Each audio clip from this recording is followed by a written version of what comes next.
So what did you miss at Jubilee today? Well, let's see. You missed me playing a little flugelhorn. I played a little flugelhorn as we lit the first candle of Advent, the candle for hope, and we shared our hopes for this Christmas, for the rest of this year, for next year, and then we shared the signs of hope that we see around us as we lit the candle. We committed ourselves to speaking of hope, to sharing our hope, and to being hope. And there was a glorious anthem by our choir. It really was wonderful. And we needed that because then we heard the apocalyptic vision of dark skies and the moon giving no light and the stars coming down from the skies and Jesus coming in the clouds. And we're told in this time of cataclysm that we should stay awake. Stay awake. And we wondered, why? Surely such an event would wake us. What do you stay awake for? If empires fall, if the heavens shake, and if Jesus appears in clouds, we're going to wake up for that. But if we're meant to be awake, then perhaps we're supposed to be looking for something. Looking for something and then responding to that which we see.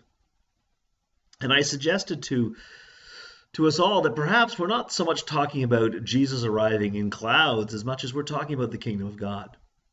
We're not talking about the end of all things. We're talking about justice and love becoming the defining features of community, of our world.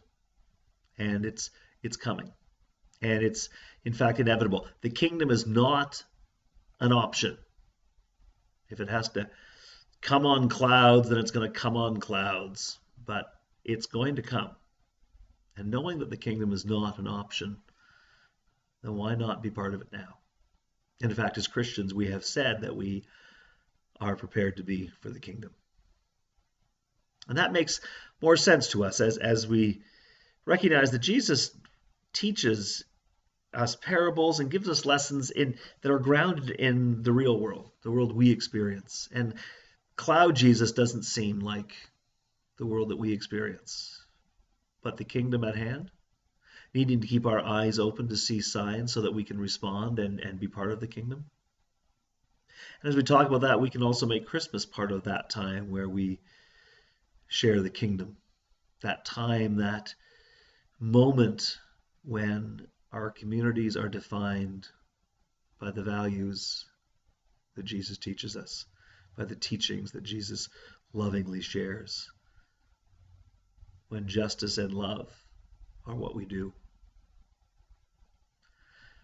And with that in mind, we then came to the communion table. A communion table which also included 45 backpacks packed in and around it. Backpacks filled with socks and scarves and hats and all sorts of things that our youth could then go out this afternoon and share with our brothers and sisters who live on the street. Our brothers and sisters who have no guaranteed secure shelter. And in taking these backpacks, we were able to broaden the experience of the table and recognize it's not just bread and juice we share, it's God's love. A love that is stronger and deeper than our own. That we could recognize in the meeting with people and sharing what we have, that they too have things to share. That we can encounter each other with warmth and dignity and recognize in each other the hands that will help shape the kingdom. That we can recognize in each other, brothers and sisters, all of us, children of God. So after we shared at the table,